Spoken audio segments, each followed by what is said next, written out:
بسم اللہ الرحمن الرحیم۔ کرۂ ارض ایک ویرانہ تھا، سنسان اور تاریک ویرانہ۔ پھر حکم خداوندی سے روشنی تخلیق ہوئی اور تاریکی کا وجود اس سے الگ ہو گیا۔ اس طرح دن اور رات پیدا ہوئے، صبح اور شاموں کی حد بندی ہوئی اور ستارے اور سیارے اپنے اپنے کاموں میں لگ گئے۔ اب زمین و آسمان سج چکے تھے، کائنات ترتیب پا چکی تھی، بے گناہ افلاک پر کروڑہا نوری فرشتے رب ذوالجلال کی تسبیح و حمد میں مصروف تھے۔ لیکن اس وحدہ لا شریک کی قدرت کسی چیز کی کمی محسوس کر رہی تھی۔ ابھی اس کا کھیل ادھورا تھا، ابھی اس کا شاہکار درجہ اتم کو نہیں پہنچا تھا۔ وہ زمین پر اپنا ایک نائب مقرر کرنا چاہتا تھا، جس میں لاچاری اور اختیار کا حسین امتزاج ہو، اور جو اس کائنات کی افضل ترین مخلوق سمجھی جائے۔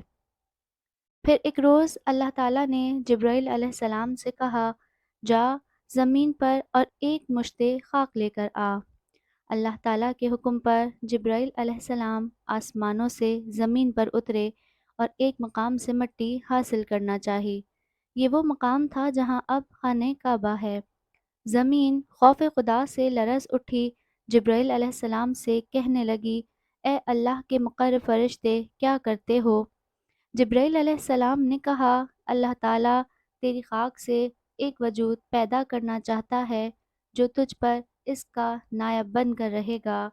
زمین پکاری، اے جبرائیل علیہ السلام، تجھے اللہ ہی کا واسطہ ایسا نہ کر۔ اس وجود سے جنات کی طرح کوئی سرکش اور نافرمان مخلوق پیدا ہوئی، اور اس مخلوق پر اللہ تعالیٰ نے اپنے عذاب نازل کیے، تو یہ عذاب بالواسطہ مجھ پر بھی نازل ہوں گے۔ میں سیلابوں کی زد میں آؤں گی، زلزلے مجھے پھاڑ دیں گے اور قحط سالی مجھے اجاڑ دے گی۔ حضرت جبرائیل علیہ السلام کو زمین کی فریاد پر رحم آیا اور وہ خاک لیے بغیر واپس چلے گئے۔ انہوں نے جا کر رب ذوالجلال کے آگے احوال بیان کیا۔ اللہ تعالیٰ نے حضرت میکائیل علیہ السلام کو اسی غرض سے زمین پر بھیجا، مگر وہ بھی زمین کی منت و سماجت پر پسیج گئے۔ پھر حضرت اسرافیل علیہ السلام اللہ تعالیٰ کے حکم پر آسمانوں سے زمین پر اترے۔ زمین نے ان کے سامنے بھی گریہ وزاری کی۔ حضرت اسرافیل علیہ السلام نے بھی اللہ تعالیٰ کے پاس واپس آ کر اپنی معذوری ظاہر کر دی۔ پھر اللہ رب العزت کی طرف سے حضرت عزرائیل علیہ السلام کو زمین سے خاک کی مٹھی لانے کا حکم ہوا۔ حضرت عزرائیل علیہ السلام رفعت افلاک سے کرۂ خاک پر پہنچے اور زمین کی ہزار منت اور سماجتوں اور گریہ وزاری کے باوجود حکم رب ذوالجلال کے بموجب مختلف مقامات سے ایک مٹھی خاک جمع کی اور عرش معلیٰ پر اللہ تعالیٰ کے حضور پیش کر دی۔ اللہ تعالیٰ نے کہا، اے عزرائیل، میں اس مٹی سے ایک خاکی پتلا بناؤں گا، اس میں جان ڈالوں گا، پھر تجھی کو اس کی جان قبض کرنے پر مامور کروں گا۔ حضرت جبرائیل علیہ السلام نے عرض کیا، اے رب العزت، ملک الموت کی حیثیت سے مجھے قابل نفرت جانا جائے گا، تیرے بندے مجھے برا بھلا کہیں گے۔ اللہ تعالیٰ نے کہا، ایسا نہیں ہوگا عزرائیل، میں انسانوں کے لیے موت کے اسباب پیدا کر دوں گا۔ کوئی پانی میں غرق ہوگا، کوئی آگ میں جلے گا، اور کوئی بلندی سے گرے گا، اور کسی کی موت کا سبب بیماری ہوگی، تو تجھے کوئی مورد الزام نہ ٹھہرائے گا۔ پھر اللہ تعالیٰ نے حضرت عزرائیل علیہ السلام کو قیامت تک کے لیے اجل کی ذمہ داریاں سونپ دیں۔ دوسرے مقرب فرشتوں کو بھی ان کی تباہ کے مطابق ذمہ داریاں سونپی گئیں۔ اللہ تعالیٰ نے عزرائیل علیہ السلام کی لائی ہوئی مٹی کو مکہ اور طائف کے درمیان ایک مقام پر رکھا اور اپنی قدرت کاملہ سے اس پر باران رحمت کا نزول کیا۔ کچھ عرصہ یہ مٹی بھیگی ہوئی پڑی رہی، پھر اللہ تعالیٰ نے اس مٹی کے خمیر سے حضرت آدم علیہ السلام کا پتلا بنایا۔ 40 برس تک وہ پتلا بے جان و بے حرکت اسی مقام پر پڑا رہا، یہاں تک کہ وہ سوکھ گیا اور اس میں کھنکھناتے ہوئے برتن یا ٹھیکری کی آواز آنے لگی۔ اب اللہ تعالیٰ نے اس میں روح پھونکی روح اس تنگ و تاریک پتلے میں جانے سے گھبرائی۔ اللہ تعالیٰ نے اسے 3 بار حکم دیا، جہاں تک روح پہنچتی گئی جسد خاکی گوشت پوست میں تبدیل ہوتا گیا۔ آخر حضرت آدم علیہ السلام کو چھینک آئی اور بالہام الہی ان کی زبان سے الحمدللہ نکلا۔ جسم میں جان پڑتے ہی حضرت آدم علیہ السلام نے اٹھنے کی کوشش کی، جسے دیکھ کر اللہ تعالیٰ نے فرمایا، انسان جلد باز پیدا ہوا ہے۔ جب اللہ تعالیٰ حضرت آدم علیہ السلام کے جسد خاکی میں روح پھونک رہے تھے، لاکھوں فرشتے قطار اندر قطار کھڑے دلچسپی سے یہ منظر دیکھ رہے تھے۔ زندہ ہونے کے بعد آدم علیہ السلام فرش خاک سے اٹھے تو اللہ تعالیٰ کے حکم پر انہیں بہشت میں لایا گیا۔ بہشت کے ایک خوبصورت حصے میں جہاں دودھ شہد کی نہریں بہہ رہی تھیں اور گھنے درختوں پر خوش الحان پرندے سماں باندھ رہے تھے، ایک درخشاں تخت بچھایا گیا اور حضرت آدم علیہ السلام کے سر مبارک پر ایک زرعی تاج رکھ کے انہیں تخت پر بٹھا دیا گیا۔ اللہ تعالیٰ اپنی قوت کاملہ سے جانتے تھے کہ آج ملائکہ کے ساتھ ایک اہم مکالمہ ہونے والا ہے، لہٰذا حضرت آدم علیہ السلام کو ہر آزمائش سے گزرنے کے لیے تیار کر لیا گیا۔ اللہ تعالیٰ نے حضرت آدم علیہ السلام کو تمام اہم چیزوں کے نام سکھائے تھے اور یہ نام حضرت آدم علیہ السلام کے قلب و ذہن پر نقش تھے۔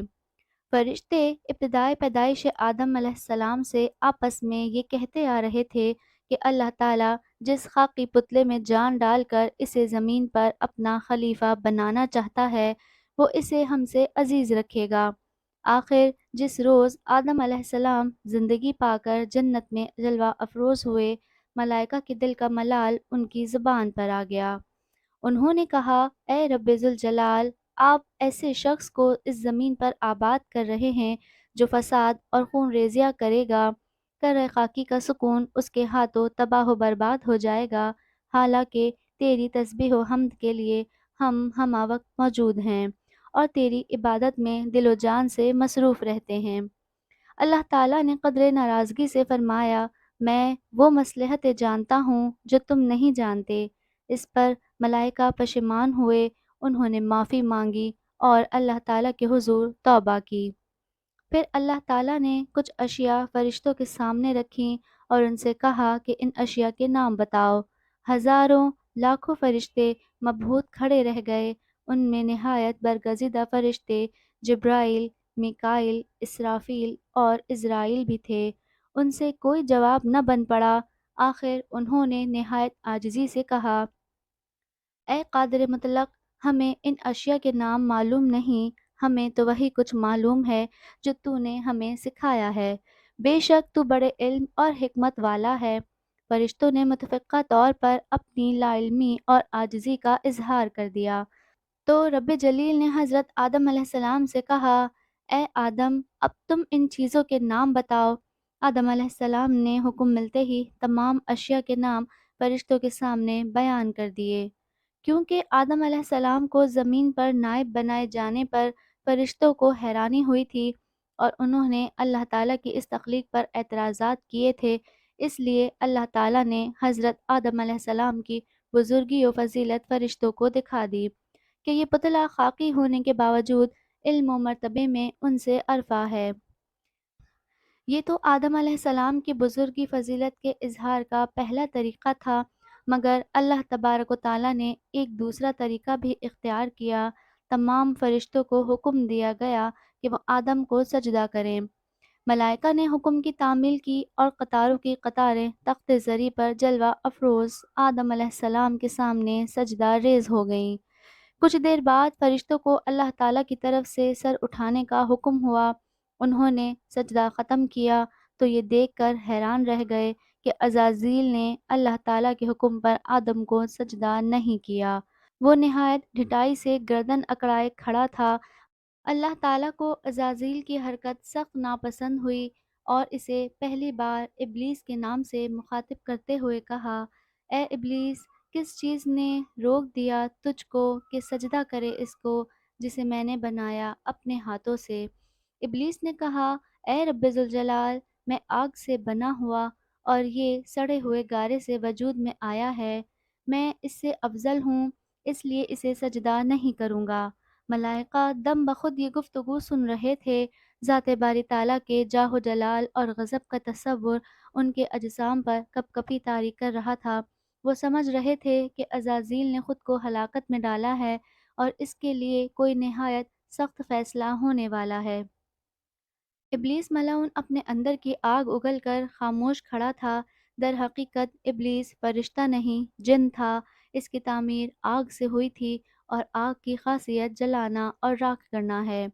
ابلیس نے ہزاروں سال اللہ تعالیٰ کی عبادت کی تھی، لیکن آج اس کی آگ نے خود اسی کی فضیلت کے پر جلا دیے تھے، اس کی بندگی کو راکھ کر دیا تھا۔ وہ دھتکارا ہوا، پھٹکارا ہوا اللہ تعالیٰ کے سامنے کھڑا فیصلے کا منتظر تھا۔ رب العزت کی صدائے جلیل افلاک میں گونجی، اے ابلیس، جنت سے نکل جا، تیری یہ ہستی نہیں کہ یہاں رہ کر سرکشی کرے۔ یقیناً تو ان میں سے ہوا جو ذلیل و خوار ہیں۔ تو مردود ہو گیا اور اب حشر تک میری پھٹکار میں مبتلا رہے گا۔ ابلیس کی ہٹ دھرمی اپنے عروج پر تھی، وہ سراپا شیطان بن چکا تھا۔ اللہ رب العزت کا غضب دیکھ کر بھی اس ملعون کی گردن خم نہیں ہوئی۔ وہ کسی پشیمانی کے بغیر ڈٹا کھڑا رہا، کہنے لگا، اے اللہ رب العزت، مجھے حشر کے روز تک کے لیے مہلت دے کہ میں تیری نئی مخلوق کو گمراہ کرنے کی کوشش کر سکوں۔ مجھے یہ اختیار بخش کہ میں نسل آدم کی نگاہوں میں آئے بغیر ان کے اذہان و قلوب کو متاثر کر سکوں۔ میری رسی دراز کر دے تاکہ میں تیرے جہنم کے لیے ایندھن فراہم کرنے کے کام میں لگ جاؤں۔ اللہ تعالیٰ نے فرمایا کہ ٹھیک ہے اے ابلیس، تجھے وقت معلوم تک کے لیے ڈھیل دی گئی، تو اپنی سی کوشش کر کے دیکھ لے۔ ارشاد باری تعالیٰ سننے کے بعد ابلیس نے اپنی خباثت کا مزید اظہار کرتے ہوئے انسان کے متعلق کہا، اے رب العزت، میں روئے زمین پر تیرے ان بندوں کو گمراہ کرنے کی ہر ممکن کوشش کروں گا، آگے پیچھے دائیں بائیں غرض ہر جانب اور ہر طریقے سے ان پر وار کروں گا۔ ممکن ہے کہ کچھ لوگ میرے ان حملوں سے بچ رہیں، مگر اکثر نشانہ بنیں گے۔ اللہ رب العزت نے فرمایا، بس یہی ٹھیک ہے اور میں ٹھیک بات ہی کہا کرتا ہوں۔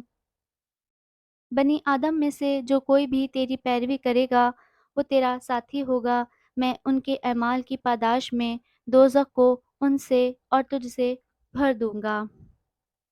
اس طرح کی ویڈیوز کو دیکھنے کے لیے ہمارے چینل کو لائک کریں، شیئر کریں اور سبسکرائب کریں۔ اللہ تعالیٰ مجھے اور آپ کو شیطان مردود سے اپنی پناہ میں رکھے اور ہماری اولادوں کو اس کے شر سے دور فرمائے۔ اللہ تعالیٰ میرا اور آپ کا حامی و ناصر ہو۔ فی امان اللہ۔